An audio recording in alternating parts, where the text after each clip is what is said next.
Welcome to the Beyond Body podcast with your hosts, Mia and Holly. Join us for a sometimes fortnightly podcast where we explore all things mental health, being a messy human, and how to get the most out of this one precious life. and all the ridiculous stories in between.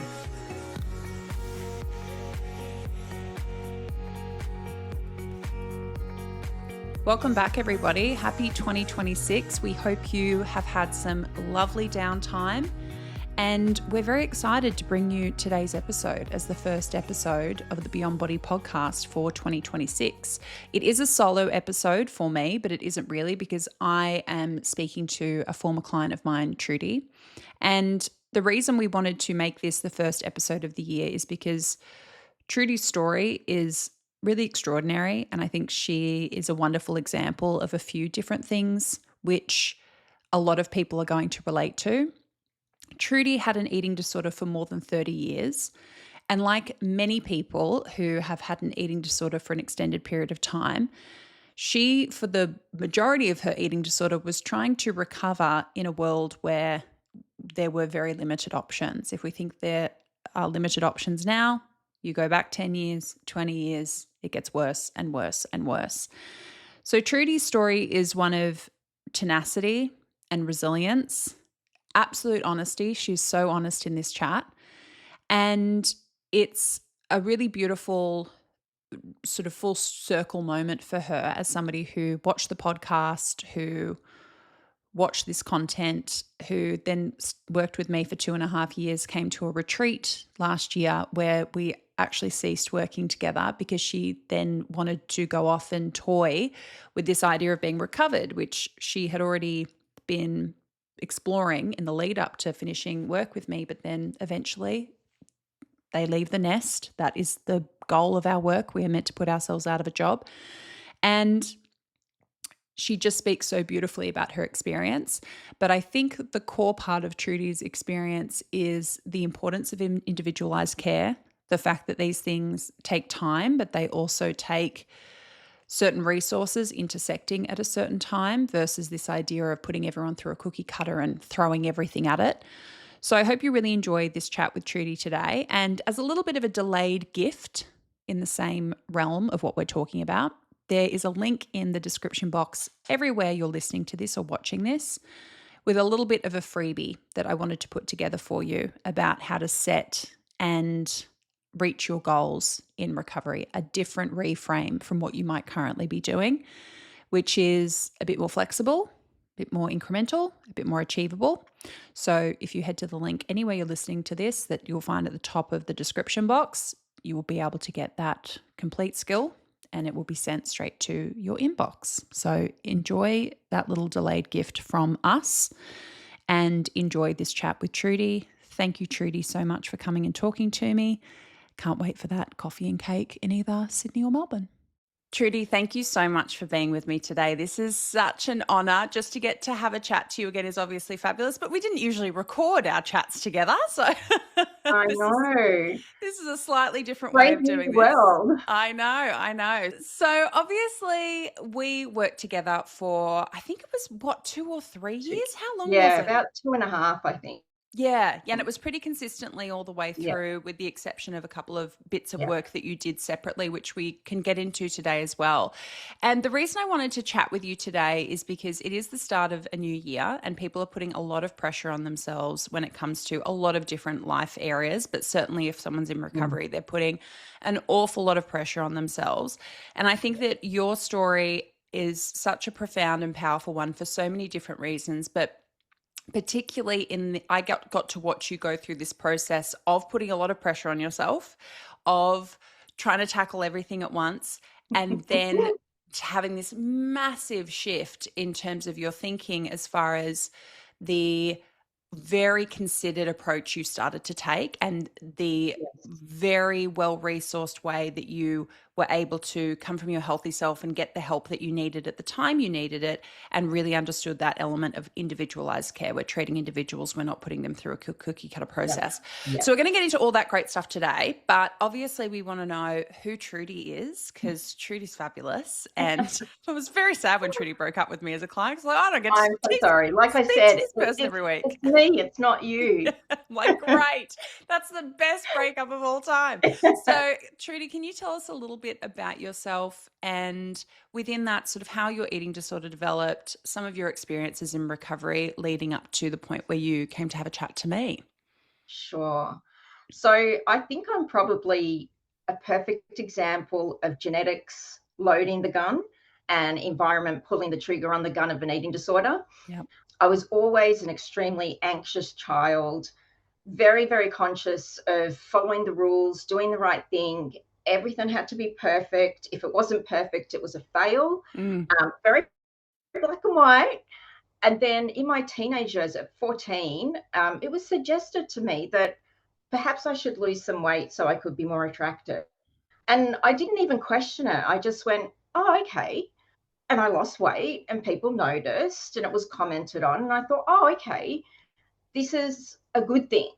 Like clearly I'm getting feedback that this is the right thing to do. And so I slowly slipped into an eating disorder without even realizing that that's what it was. Yeah. And I continued along that sort of trajectory for the whole of my teenage years. And I was with a very, very toxic person in a very, very toxic relationship, which only exacerbated all the things that your eating disorder usually tells you. You know, you're not good enough, you need to change yourself. Then I hit my 20s and my life changed very abruptly again. I won't go into detail because it's a very convoluted story.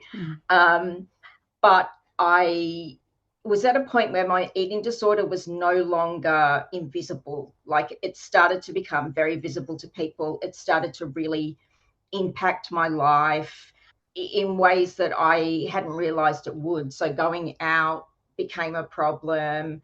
You know, I started to use things like work as an excuse not to eat. And so my eating disorder was getting worse and worse. And by this time I'd met my husband. So at 28, when we got married, I finally had the trust in someone to say, oh, I think there's something wrong here. Yeah. And it was in a bookshop back when we had those. Yes. And I would always find myself in the like eating disorder section. And I was looking at this book that was called the Eating Disorder Handbook. And I was looking at it and I was reading the clinical diagnoses for anorexia. And I was like, oh, okay.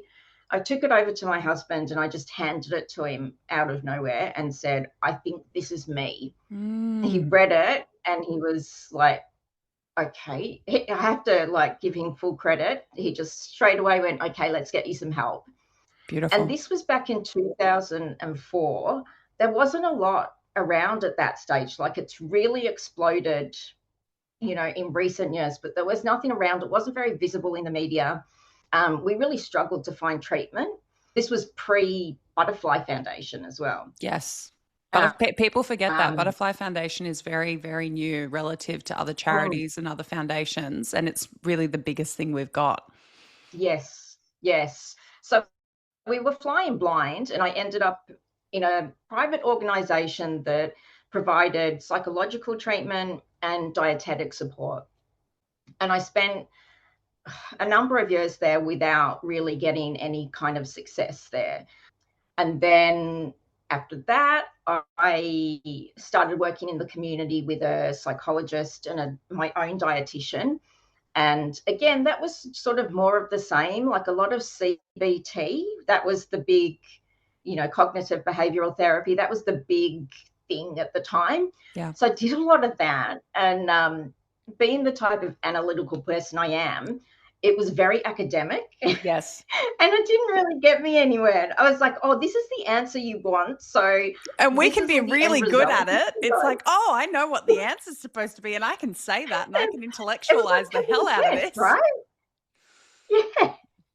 So I did a lot of that and it just didn't help me because obviously my heart wasn't in it and I wasn't, you know, sort of engaging with that positive thought that you had at the end of that process. So I did CBT, then it sort of morphed into ACT, acceptance and commitment therapy, which was a little bit better, I must admit. I did like aspects of that, like mindfulness and things like that. And then as my eating disorder worsened and I had to go beyond community treatment, I found myself in the public system and I had medical admissions. And as you would know, the aim of medical admissions is simply to rectify the medical issue, maybe weight restore you a little bit and get you out of that bed and back into the community, which is what happened to me several times. So it was good in that I got medical treatment, but no help in terms of eating disorder. Yes.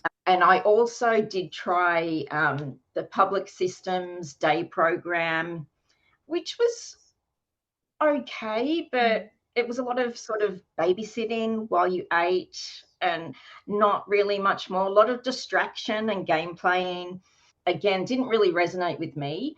Yeah. And then I also went into the public hospital admissions psychiatric side, not the medical side. And that was eye-opening, very, very confronting. Yes. It was a very scary situation. There was a lot of people in the unit that weren't necessarily eating disorder patients. And so it didn't really work for me. Didn't really work for me at all. Again, just got well enough to be weight restored and be able to get out into the community. And then finally, I found myself in the private system. After a very long time, I realized, or my husband and I realized, that public really wasn't cutting it. Yeah. And we had to go private. And, you know, I premise this on the basis that I have been very privileged to access the treatment that I've had. And I did have the fortunate circumstances to be able to access private treatment. And I went into a hospital setting in the private sphere. And that was really good. That was where things started to sort of become a little bit clearer. And it was not just about the food. There was a lot of work going on as well. They had a program that you followed. I guess it was the start of my recovery, but from 14 to 43, 45, yeah. I was in the cycle of treatment, get better, relapse, treatment, and it was just a never-ending cycle. And that's where I found myself at like 45 or so. Yes. And that's what I think is so remarkable. And I said this to you throughout our time together, when you've been unwell at a time when there aren't things like Butterfly, when there isn't an awful lot of even public awareness, let alone treatment which is accessible for people. Because if you don't have that first funnel of this is what this is, and now we can point you towards XYZ, and if that doesn't work, come back to us and maybe we can, you know, find something else to point you towards. Yes. When you've been in that cycle, purely because of timing, purely just because of when you became unwell, there can be a lot of shame about maybe how long you've been unwell for or why you couldn't get out of it. Yes. But it makes so much sense, because what you can hear there in your story is all the effort was there, all the intention was there, all the participation was there. And you don't have to be 100% healthy, self-aligned, participating in recovery to participate, right? Like there's going to be ambivalence, there's going to be fear, there's going to be a part of you that doesn't want to do it. But you were sticking with it. You were trying. You were coming back to the process, even in the face of all the reasons to sort of not to, you know? Yes. But having said that, I must admit, I am a box ticker. Yeah. So if you've got something that is aimed at me, I'm going to do it and I'm going to tick that box. Like I even did hypnotherapy. Yeah. I ticked that box. So yeah, while I was engaged to some degree, a lot of it was, okay, I tried this. Oh, it didn't work. What am I going to do? I'll relapse. Yes. Oh, Trudy, yes. Because I think that kind of brings us to the fork in the road where we met, because I Yes. think this is the beauty of lived experience, is I think that's where we can't escape that anymore, is when that is held up for us, some of these patterns we're in and some of these things we want to tell ourselves about, maybe our recovery, our approach, how much we're participating from our healthy self versus our eating disorder self, and why, right? Intention is everything. So on that note, coming into doing some coaching, what did you expect it to be like with where you were at the time? Did you have doubts going into it? What did it actually end up being like compared to some of those expectations? Well, first of all, I was really fangirling hugely because I had been watching your videos for quite some time. I had followed your journey. So it was really like amazing that I was able to work with you, like to start working with you. But going into it, I think I didn't know what I was getting myself into, but I think I kind of thought, oh, this will just be more talking therapy. And then I can tick that box and go, oh, look what happened. Nothing. I can move on and relapse again. So I went in with very little understanding of what we were going to do. And I was very surprised when we, got into it, and it was work, like it was work, and it was just me. There was nowhere to hide. It was you and I, setting goals and doing all the things. And yeah, I actually had to work more than I had previously. Like, I think I'd been able to hide a lot, like especially in private programs, which tend to have really big groups.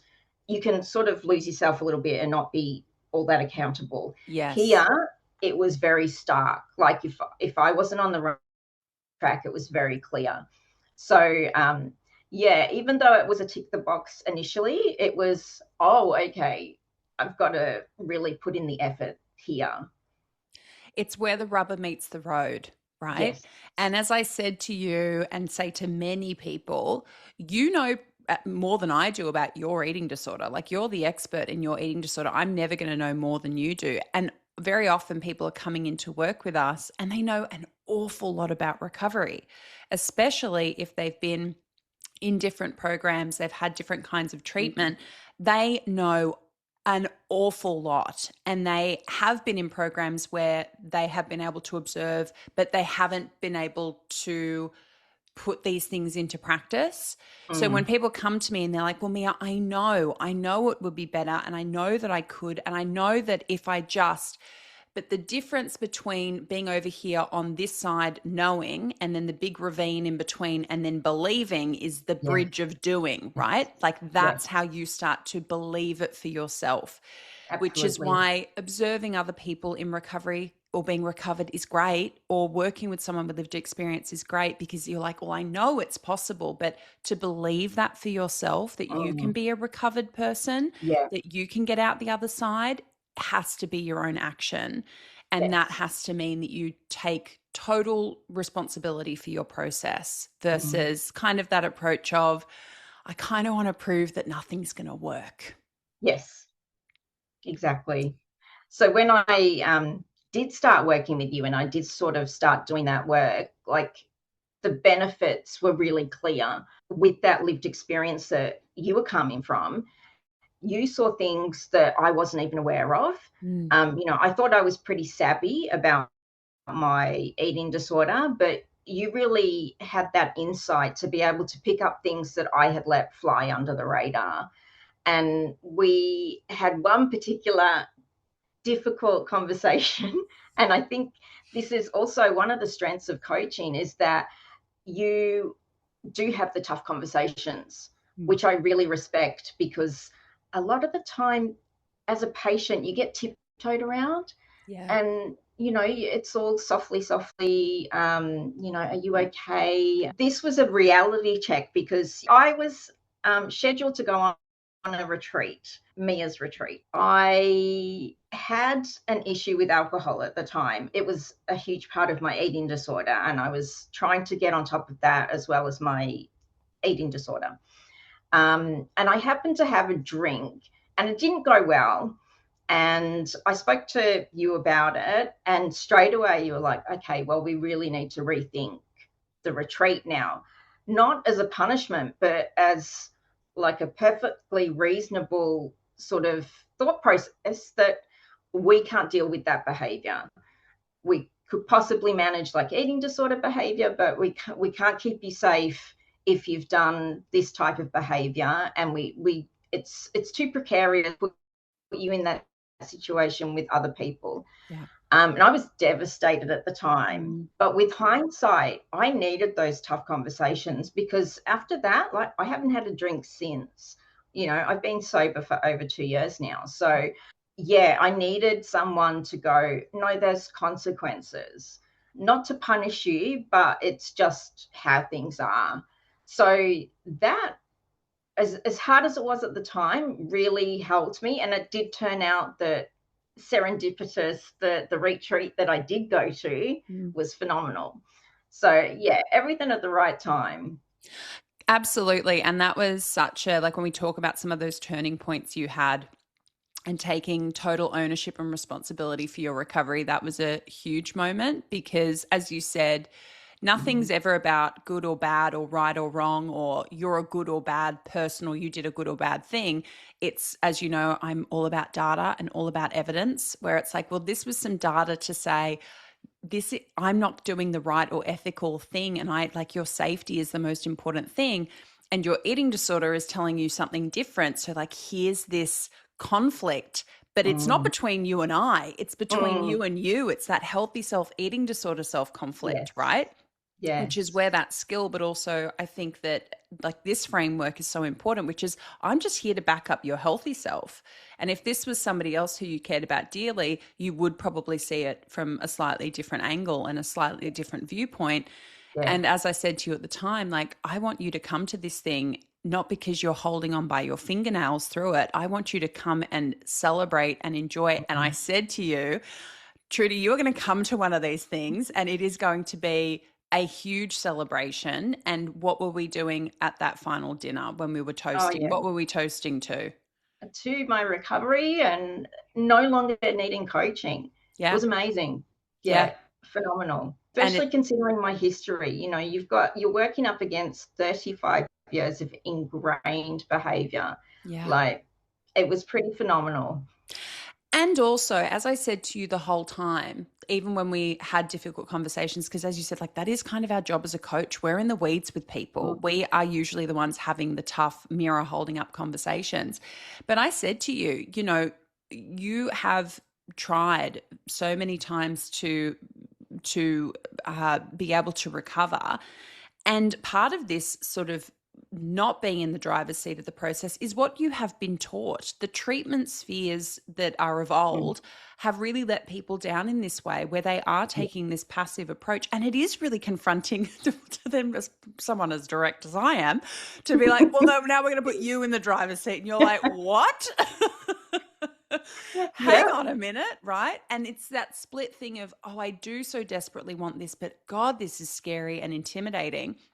But there was this massive left turn for you, Trudy, when we had that retreat conversation, and the way that you stepped up after that, and the way that you fully embodied. I said this to you. I've been working with people for almost a decade. You are probably the most memorable person for me when it comes to that premise of that, when you can actually see someone from one session to the next go, I'm going to do this, and it is up to me. And I have the framework. And as you said, like, you really well resourced. And yes, that is a privilege, but that also is really hard work too, is to know what you need and to go out and get it after so many years of having it held up to you. Doesn't matter how much I resource myself, nothing's going to help, nothing's going to work. Totally understandable for you to be ambivalent or to give up, but you didn't. I think that's another reason, why I wanted to start the year talking to you and holding up your amazing story as an example, is because you also embodied what I say all the time, which is a really hard truth that I have to say, which is, at some point, not at the beginning and not necessarily all the way through and not to the same extent every day, but at some point you have to fully take responsibility. This is my recovery. This is my life. Yes, it requires support. Yes, it requires XYZ. But at the end of the day, I can have all of that. You can have all the resourcing in the world. But if you don't have that switch eventually, it's not all necessarily going to be in aid of you getting to where you want to get to. That is a hard truth, but it is the truth. Yeah. At some point, you just have to do it. Like, you can't wait to be ready. It's just making that decision and then going ahead and doing it. Yeah, I think your story is a great example of what I say to people all the time, which is you don't wait to be ready, you make yourself ready. You don't wait for it to be easy, you make it easier. You make it easier for your future self because it wasn't easy today. Yeah. Yeah. So we've kind of touched on some of those things that we did, the flexible, incremental, achievable goal setting, moving that forward and up bit by bit, adding layers in each week as per sort of capacity and what we were doing. Sometimes even repeating goals if we needed to go, okay, we just need to settle into this and really prove to ourselves that we can do this and we can regulate around it. What would be 3 things in coaching specifically, given you had sort of the dietetic support, you had the psychological support? What were 3 things specifically in coaching when you look back where you're like, that is a piece of the puzzle that contributed to being a bit of a game changer for how things progressed for you? I would have to say again, like your lived experience was an amazing example of this is achievable. Because I never believed that you could have full recovery. I just thought it was get unwell, get treatment, or have a period of remission, which is only a temporary reprieve, and then relapse again. So your lived experience was amazing. And as I said, there was no place to hide. You were seeing things that I wasn't seeing, that even my psychiatrist probably didn't see. But because you've been through it, you knew exactly what was going on. And I guess in line with that, doing the dialogues, I hated them to begin with. Yes. Like, oh man, do I have to do another dialogue? But yeah, eventually, once I got into it, it really became a tool that was actually useful rather than an academic exercise. This wasn't just sort of a rote thing. It was looking at the thoughts, having a healthy self response. And I didn't even have a way out if I got stuck, because you were there to help me to keep going with the dialogue. Would email and say, I'm stuck here. And you'd be able to go, well, have you thought about it from this angle? Which I probably hadn't. So the dialogues were amazing, and I still use them, like not for eating disorder stuff, but for any kind of negative thinking. It's really helpful. And we even did dialoguing during our appointments, which is so confronting, because I remember just sitting here and you'd be like, okay, healthy self? Yeah. What's your response? And I'm like, okay. But such a valuable tool to have. It really changed things for me, because it got me to think about things a little bit differently and really strengthened up that healthy self. I want to say in a more authentic way, as opposed to like your CBT type stuff. This was really my voice reflecting my aspirational healthy self. Yeah. And the third one would have to be, like you said, the goals and the challenges.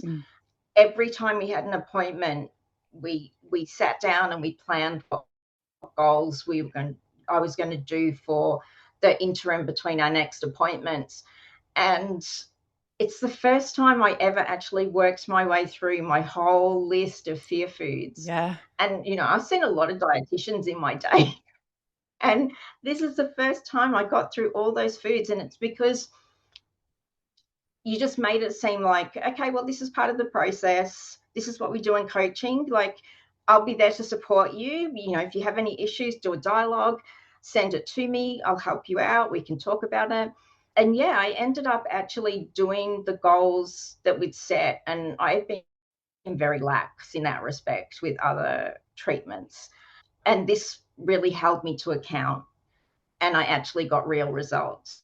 Yeah, it's a great description of what is so true about just recovery overall, which is you can't just think your way out of an eating disorder. You can't just thought challenge your way, and you can't just act your way and move through goals without then challenging the thoughts as well, right? Because you can just challenge the thoughts, but then you have no evidence for why you should believe something different, right? When it says something like, if you do that, then this terrible thing's going to happen. Well, where's the evidence that it isn't?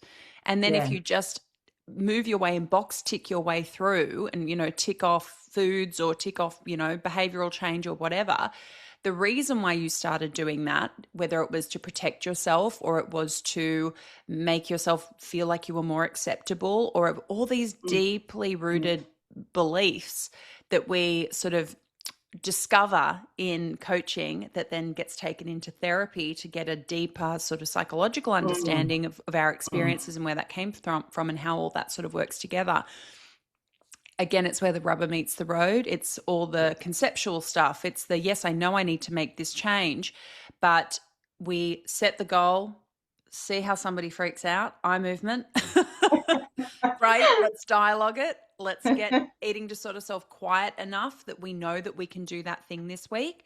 But even as it's coming up in real time, as you're doing that goal, reaching out to me and going, Mia, now in theory that seemed scary, but now I'm doing it. All this new stuff's coming up. Great. Let's keep going. Let's keep unpacking it. Let's keep, evidence checking those claims and getting it quiet again so you can do the thing. And then looking back at the end of the week and saying, okay, this is what you told yourself when we said we were going to do it. What actually ended up happening?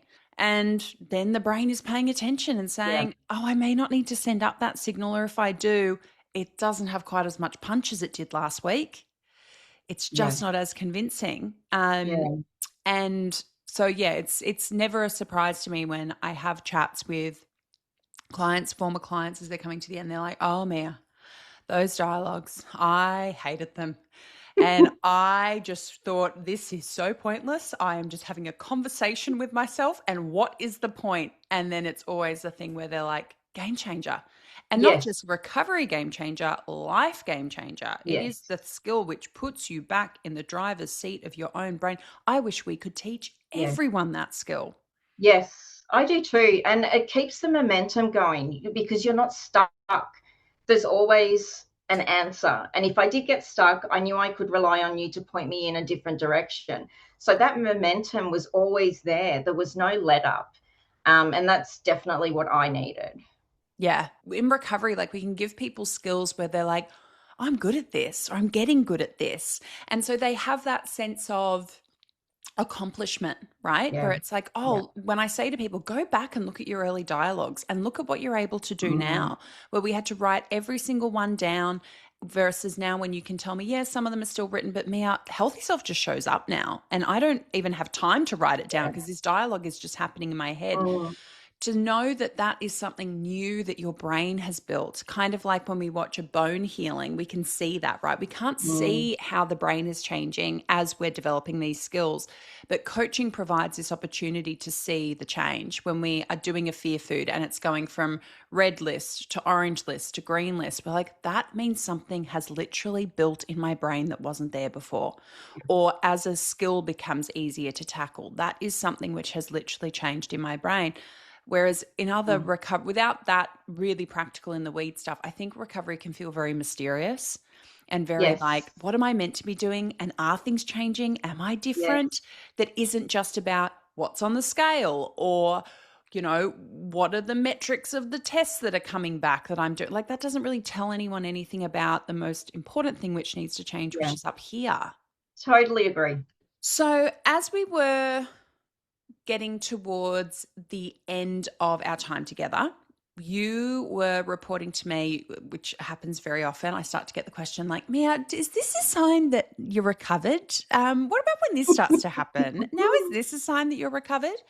So we had you coming to the end of August, beginning of September retreat. And I remember I was actually in Bali in the April when you first asked me about this, because we were working on like the last 2 fear foods on your list. And we started going to like fortnightly sessions and toying with this idea of being recovered. And then when we got to the retreat on the final day, we had our coaching session and you said to me, Mia, I think I'm ready to go. Like, I think I'm ready to spread my wings. And I was like, I love being broken up with. This is the best way to be broken up with. And we can still be friends. Yes, I told you. What was the musical? If that comes to one of our towns and we're in each other's town, we're going. Yes. But it's a very personal thing as far as like that self-awareness of becoming recovered. I can see it. I can see certain indicators with clients, but it's more so when they're letting me know. So Yes. what were some of those internal shifts or some of those indicators that made you start asking those questions? And then what started to solidify for you to get to the point where you were like, I really want to go off and explore this idea of being recovered on my own? Sure. So I think the thing that I became aware of was there was more thought processes going on questioning the eating disorder, whereas previously I let my eating disorder rule all of my thinking. It was the font of all wisdom. Mm. But I started to think, where am I going with this? Like, if I keep going with the pattern that I've established for a really long period of time, that tells me that I'm going to have this little reprieve at the moment. Then I'm going to relapse. I'll get sick again. It will escalate. I'll end up in some kind of treatment, either public or private, maybe hospital again. And what have I achieved at the end of it? I started to really question those like fundamental things that your eating disorder tells you. And in practicalities, it started to show up in like things like doing the next right thing. Like if I had, I don't know, say I'd skipped a snack. Previously, that would have been game over. Yeah. Like I've missed a snack. I've wrecked it. I may as well just relapse. But at this point, I was starting to go, okay, I skipped a snack. What's my next meal or snack going to be? It was the next right thing each time. And that had never happened before. So it was kind of like, oh, okay, this is a bit different. And it crystallized for me at the retreat.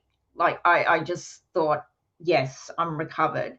And the thing that sort of tipped me over into that thinking was I remember going into the dining area where all the food was laid out so beautifully and there was just so much variety. And we were all there just around, helping ourselves. And I thought to myself, oh my God, I'm not scared of any of this. Yeah. Like there was no fear, absolutely no fear. It was just this wonderful get together with other people to eat and chat.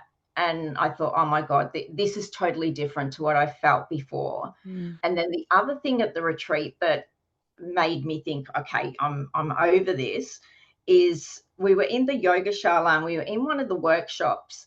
And I looked around at the group and I had literally forgotten that we were on an eating disorder recovery retreat. That's great. I was like, I forgot that we had that in common. Like it was just like these were just people who had turned up to a retreat and, it was great. We were all getting along and doing our thing. And I literally forgot that we were there because we had the commonality of an eating disorder.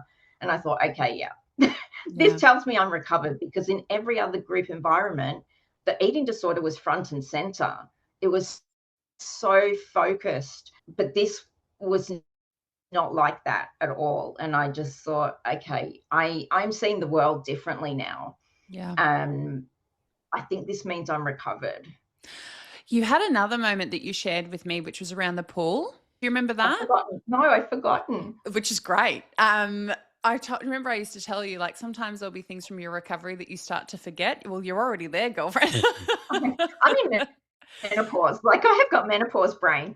You shared with me because we had pretty decent weather, but we hadn't really had like a pool day kind of sunny bit of weather.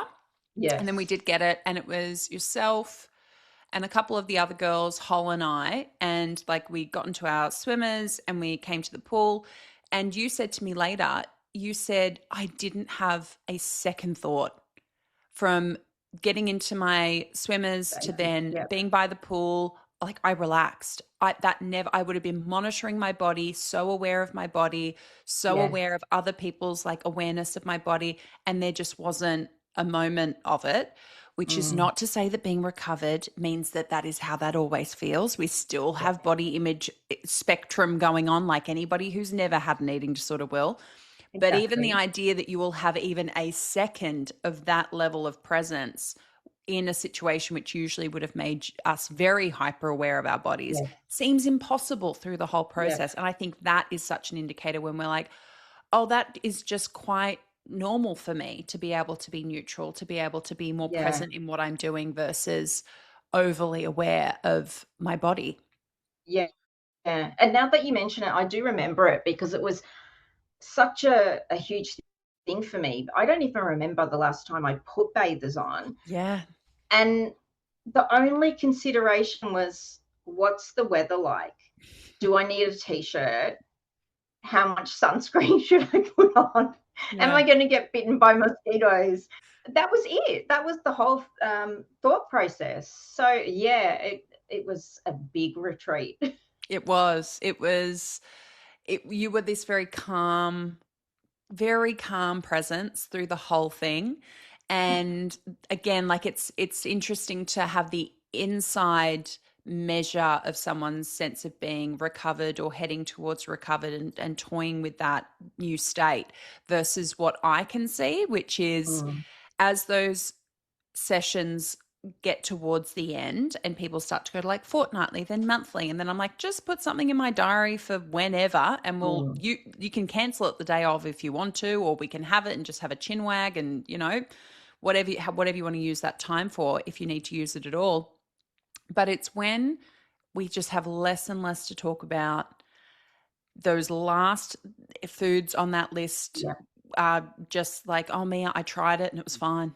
I'll try it again this week, but like it was fine. Like first crack at a yeah, food and it's not a problem.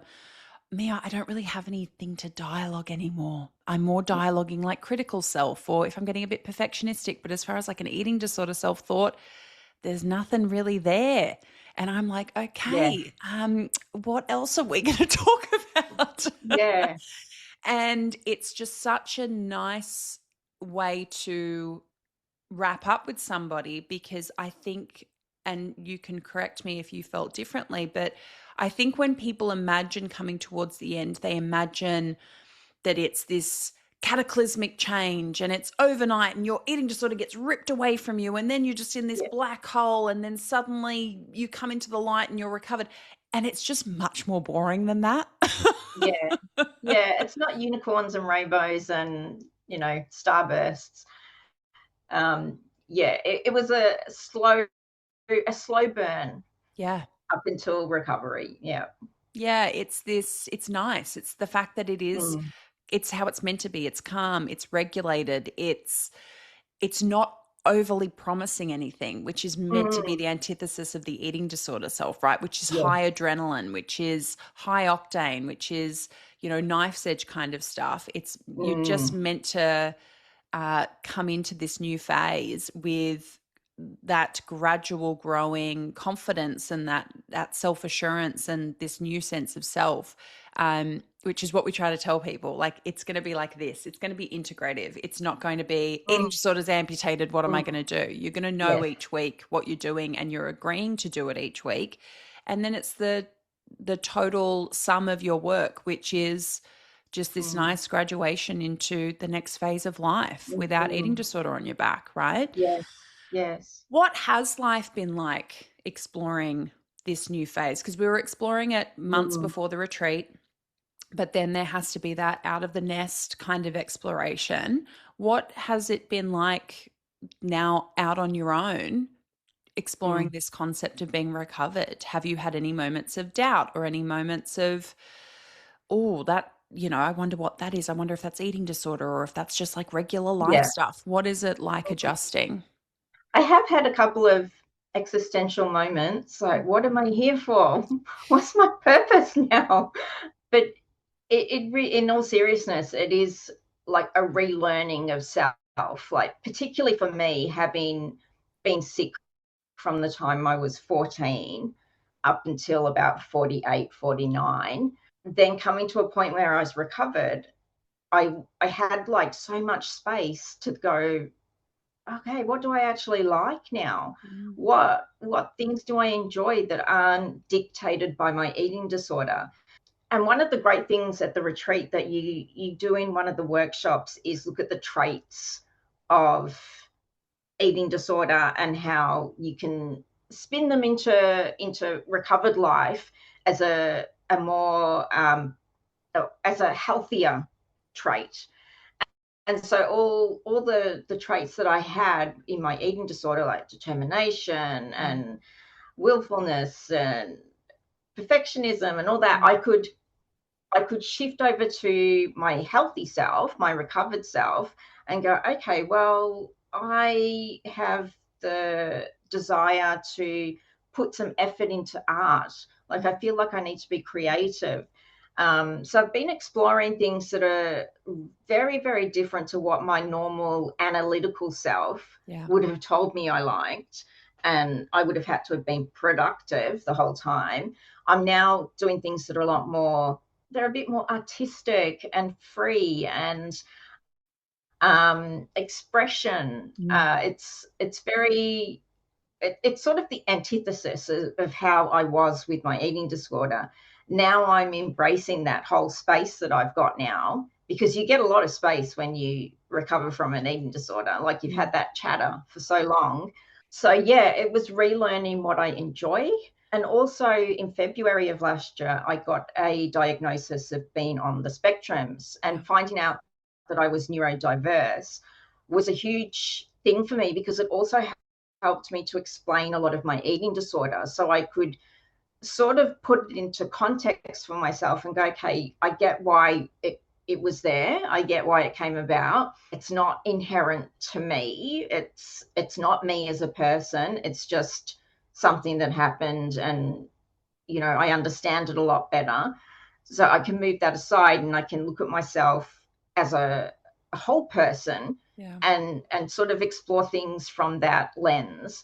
And also a big thing for me was EMDR. Yes. I did that treatment, and it was hugely successful.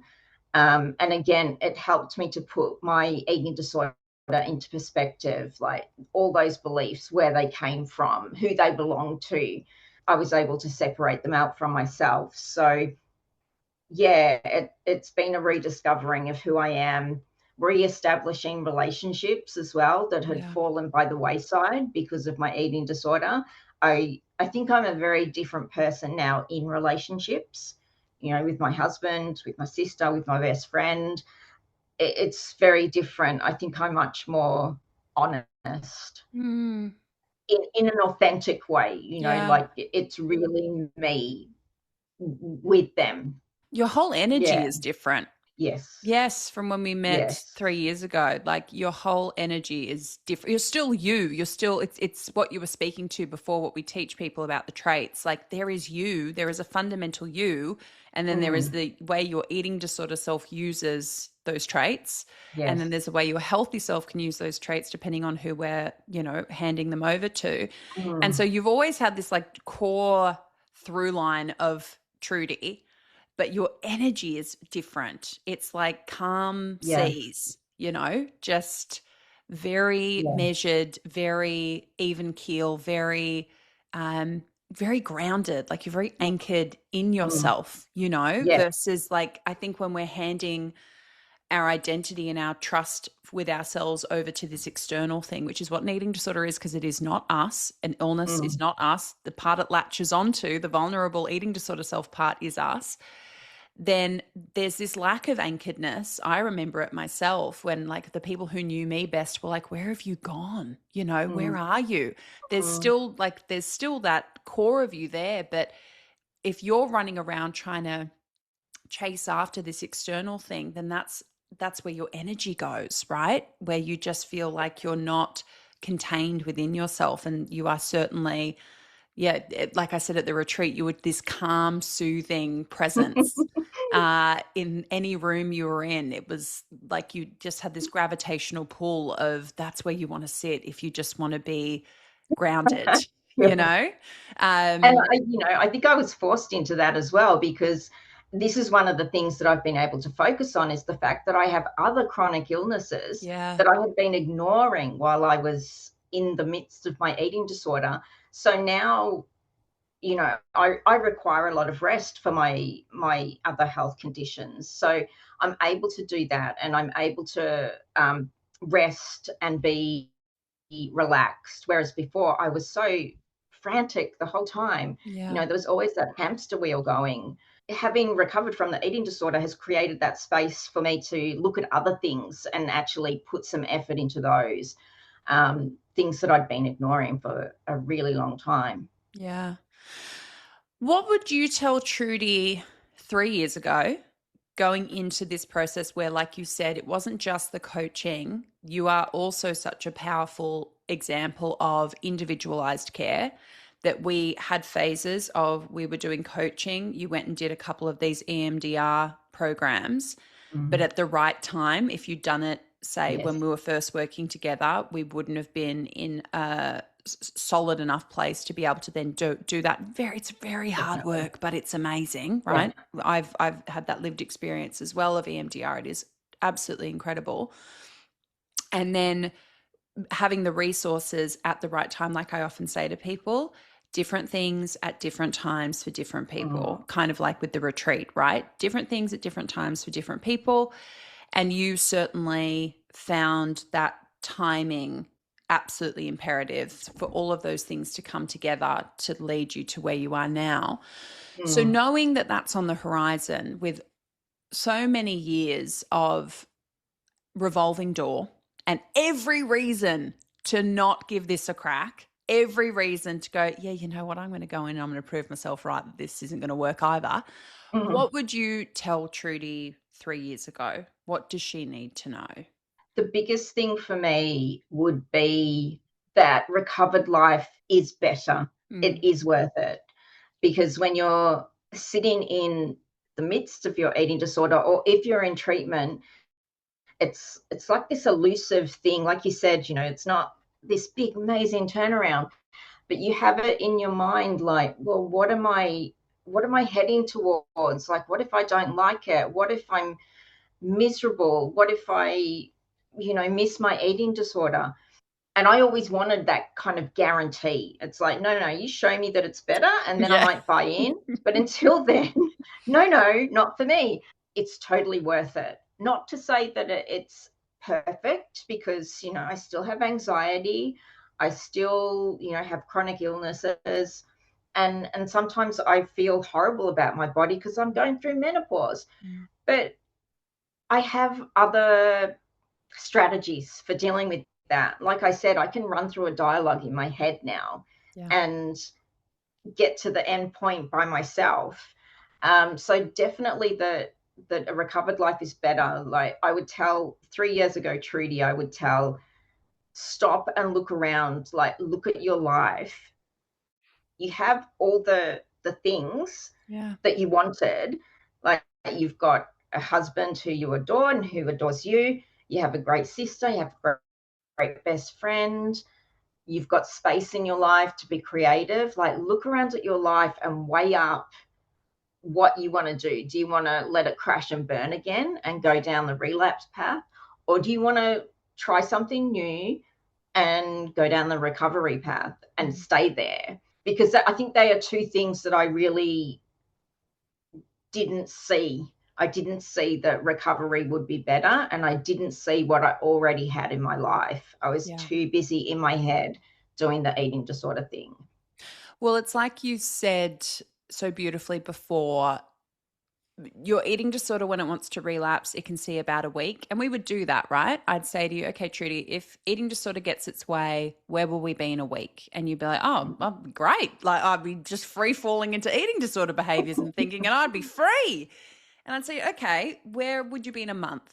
And you were like, still probably pretty happy, but kind of things are probably starting to not be great with the people around me, or, it's probably starting to have an impact. I was like, okay, where are we going to be in a year? And you're like, probably back in treatment. I was like, so we're probably just going to be having this conversation in a year? And you're like, yeah. And I was like, so maybe we can just have it now and not have it in a year, right? We can just have it once. And you're like, oh yeah, right. Like, so it's got a great plan. Yeah, it's got a great plan for about a week. It's like, I'm just going to free fall into all my old behaviors. And then it starts to get a bit foggy, right? Especially once we get past that year mark. And it is like, we are just going to come back here. So why don't we just try something else? Why don't we just get into the weeds and troubleshoot right now and just make a different decision? And I think I probably said to you at the time, because as we know, I love my metaphors. Eating disorder, when it is trying to imagine what recovered or recovery is going to be like, it's never lived there.